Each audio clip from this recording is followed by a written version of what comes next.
Tollywood film federation film chamber మధ్య జరుగుతున్న పరిణామాలు కొత్త మలుపులు తిరుగుతూ ఉన్నాయి. 30% పెంపును డిమాండ్ చేస్తూ వర్కర్స్ నిరవధిక సమ్మెకు పిలుపునివ్వగా దానికి ధీటుగా నిర్మాతలు స్పందిస్తూ ఎట్టి పరిస్థితుల్లో ఈ ప్రతిపాదన అంగీకరించమని తేల్చి చెప్పేశారు. అక్కడితో ఆగకుండా పరిశ్రమలో పనిచేయాలనే ఉత్సాహం, అర్హత ఉన్నవారు ఎవరైనా సరే 24 క్రాఫ్ట్స్లో చేరొచ్చంటూ కూడా ఒక అప్లికేషన్ విడుదల చేయడం సంచలనం రేపుతూ ఉంది. దీనికి భారీ స్పందన వస్తున్నట్లు కూడా సమాచారం అందుతోంది.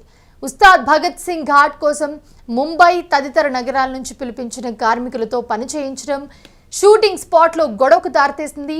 అయితే ఫెడరేషన్ సభ్యులు అవసరం లేని మొండిపట్టుతో వ్యవహారాన్ని చేయిజారిపోయేలా చేస్తూ ఉన్నారని చెప్పి ఫిల్మ్ ఛాంబర్ అభిప్రాయపడుతోంది.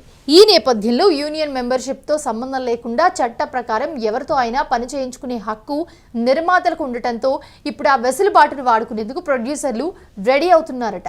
అయితే ఒక రకంగా చెప్పాలంటే కార్పొరేట్ వ్యవస్థలో ఉద్యోగాల కోసం ఎలాగైతే నోటిఫికేషన్లు ఇచ్చి జాబులు భర్తీ చేస్తారో అదే తరహాలో టాలీవుడ్ 24 క్రాఫ్ట్స్లో నియామకాలు జరగబోతున్నాయి.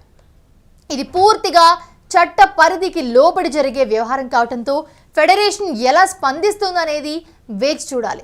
కార్మిక యూనియన్లు చేస్తున్న భారీ డిమాండ్లు చిన్న నిర్మాతలు భరించలేరని, పరిశ్రమ క్షేమం కోరి ఇవి వద్దని చెప్పినా మంకుబట్టు పడుతున్న వాళ్ళ పట్ల కోసం ఇండస్ట్రీ పెద్దలు తీవ్ర ఆగ్రహంగా ఉన్న వైనం అయితే కనిపిస్తోంది. వీళ్ళందరి మీద కూడా ప్రస్తుతానికైతే షూటింగ్లు మళ్ళీ కొనసాగబోతున్నాయి. బయట నుంచి తెచ్చిన వర్కర్స్తో పూర్తి స్థాయిలో చిత్రీకరణలు మొదలుపెట్టేందుకు నిర్మాతలు సమాయత్తమవుతున్నారు.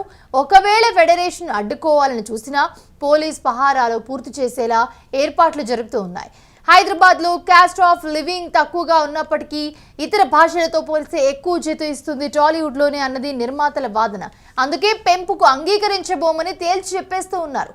తెలుగు అగ్ర నిర్మాణ సంస్థలైన SVC, Sithara, Vyjayanthi, people's media factory, Mythri movie maker, Suresh productions, Asian తదితరులు ఇప్పటికే ఉద్యోగాల నోటిఫికేషన్ని తమ ఎక్స్ అఫీషియల్ హ్యాండిల్స్లో పెట్టేశాయి.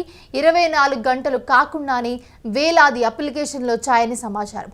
యూనియన్ సభ్యత్వం లేకుండా ₹1 కట్టే అవసరం లేకుండా Telangana film chamber of commerce తీసుకున్న ఈ చర్య ఎలాంటి పరిణామాలకు దారితీస్తుందో వేచి చూడాలి.